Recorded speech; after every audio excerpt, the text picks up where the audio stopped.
Tonight is a big night. We're going to be discussing a groundbreaking study that explores SAG-AFTRA's members' attitudes and beliefs about sexual orientation and gender identity in entertainment.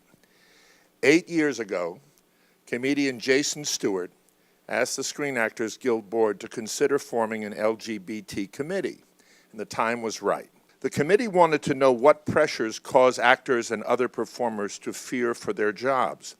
To find that out, we turned to the prestigious Williams Institute at UCLA School of Law to design an attitude and opinion study. We turned to our partners at the SAG Producers Industry Advancement Cooperative Fund for funding.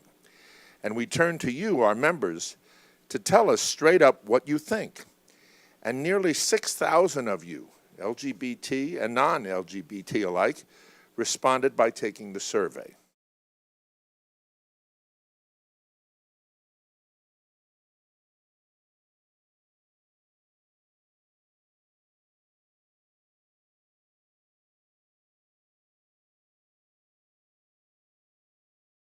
Please join me in welcoming the remarkable Dan Bucatinsky.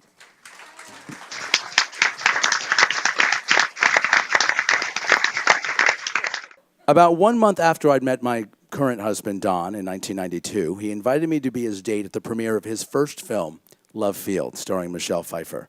I remember feeling a wave of excitement at the opportunity to be Don's plus one. They were having a screening and after party in Westwood, but he told me soon after we wouldn't be staying for the screening.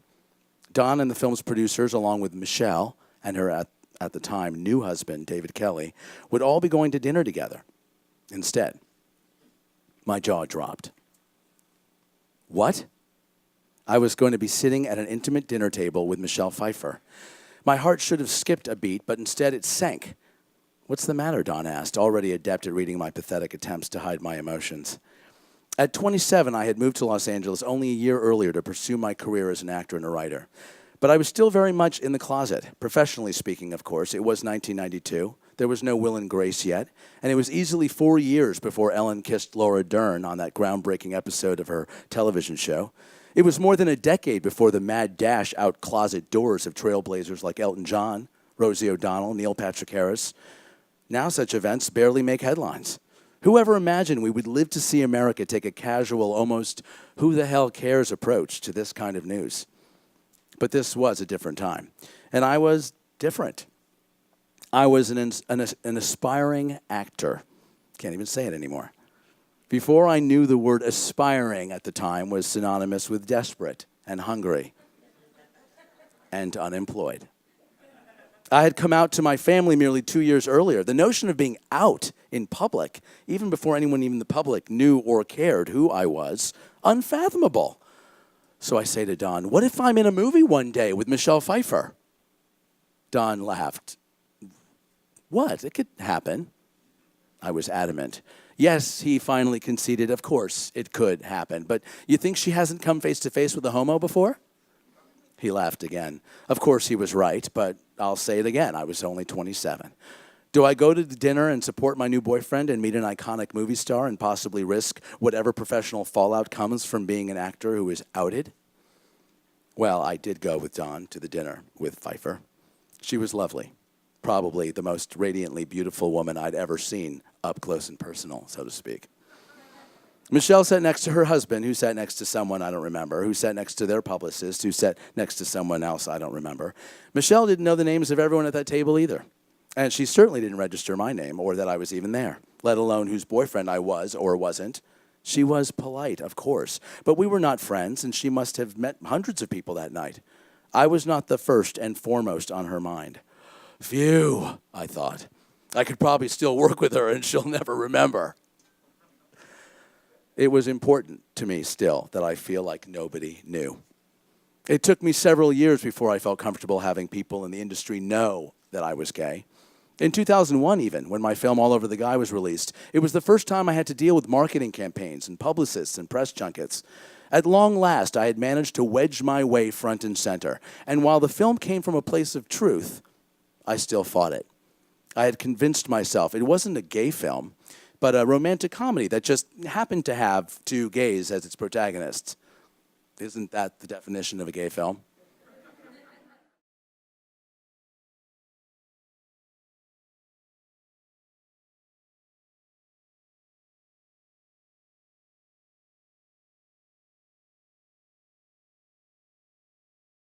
I convinced myself we would cross over to a straight audience as long as I didn't push some kind of gay agenda.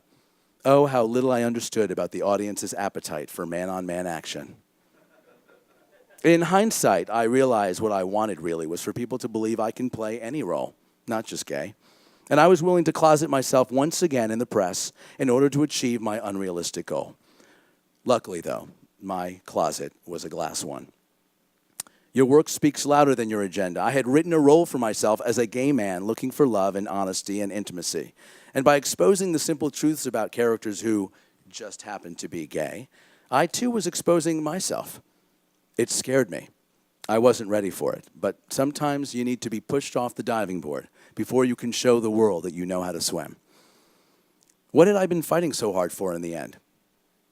The way to reach my most authentic self on screen in my writing and in my personal life was to be honest. It's 20 years later, my soul-bearing stories of being a gay dad, published, released, Does This Baby Make Me Look Straight? Yes, it's a fairly ironic title given my earlier desires to pass as straight, but now nothing is farther from my mind, and certainly from the minds of those who know me and are gifted with sight and hearing. Furthermore, I got to play the character of James Novak on the Shonda Rhimes ABC series Scandal. It was a complex role that challenged me as an actor in ways I never thought possible. And yes, it led to the most surprising turn of events in my career, an Emmy. But make no mistakes, it was a role I got because I was gay. Would I have gotten it had I not been out? No way to know, but probably not. This was my journey. For me, coming out was essential to my growth as a person and as an actor. I am a gay man, which means I am gay, yes, but I'm also a man. And as a man, there are some things I can't do. I'm not talking about peeing sitting down because I can do that, and I do from time to time. But seriously, I don't feel like the limitations of being a man should be looked at as an injustice for which I need to be protected nor compensated. They are realities based on who I am, and at times I'll benefit from who I am, and other times suffer for it. I know women feel even more so that their gender feels at times like a disadvantage, and other times quite the blessing. Now, while I think we can all stipulate that there should be zero tolerance for the mistreatment of someone based on their sex or gender, religion, sexual orientation, let's talk about the word discrimination. We are in a business where the very creative process is an act of discriminating. A painter chooses purple rather than yellow. He visualizes those first few brushstrokes on that canvas and maybe sees purple. Is he discriminating against yellow? In that moment, sure. Likewise, a writer comes up with a script and visualizes those characters. They are, hopefully, specific and real and complicated. So casting based on that script is an act of discriminating, distinguishing in our minds who that character is and how they may look or sound or behave. The job of casting is a job of distinguishing, discerning, yes, discriminating talent one from the other. I can't play a woman. I can play a man dressed as a woman, but nobody wants to see that. It's not pretty. It's not my forte. If someone writes a script with a female African-American lead, would I deserve the right to be considered for it?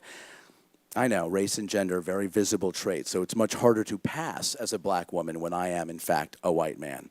But as a gay man, the fact of my sexuality, my orientation with which I believe I was born, can in many cases be hidden from the discriminating eye, but not always.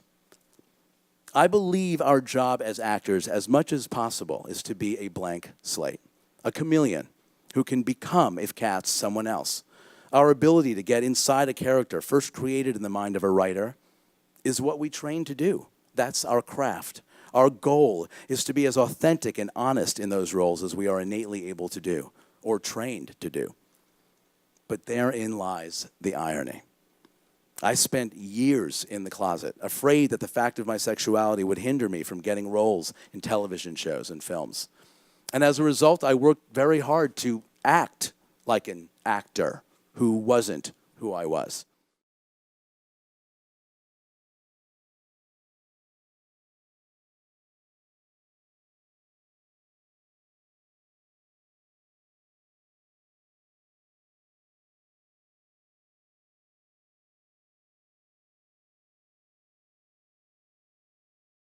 My first role for which I cast myself was that of a straight actor. I walked into every casting session with a mask already on. And from there, I would add a second mask, that of the character for which I was reading. Needless to say, I didn't get a lot of work. But to the gay actor who has made his living as a heterosexual sex symbol, or to any actor who continues to remain a mystery to the public and are able to reap the rewards of employment as a result, I say, stay in the closet if that is working for you authentically. Nobody can tell anyone else who they must be or to whom. And there are varying degrees of out. Not everyone needs to live their lives like an open book. That's a matter of personal choice. But if anyone had told me back in 1992 that one day I'd be married to a man and have 2 kids and also play some guy's TV husband on a show that launched around the time the first black president of the United States spoke out in favor of marriage equality, I would have sworn pigs were flying. While I don't think it's anyone's business in our business who we sleep with, who we vote for, what our religious beliefs are, or political affiliations, or our actual age, God help me, IMDb. Those facts about ourselves help define us. And in stripping away the layers of masks that hide our true selves, we become more honest, more open, more authentic, and I would dare say, better actors. So there's the rub. What we do need to do is fight to make sure actors live in an environment where we can feel free to be who we are, if we so choose. In some cases, it may make people have a harder time imagining them in roles for which we feel we may be right. When I see an actor I know is straight in a love scene with a man, I don't know about you, but I can't help wonder, is that the first guy he's kissed? Is he comfortable? Does his wife mind? Does he secretly love it? It's distracting as it may be to see a gay actor, an actor you know is gay, playing a straight role and knowing, wow, I wonder if that's hard for them. I play mostly gay roles, and I know for a fact that it's harder for people to imagine me as a straight man because they know I am gay. Is this something I need to fight? Being out to myself and the world limited the ways in which people can see me, yes.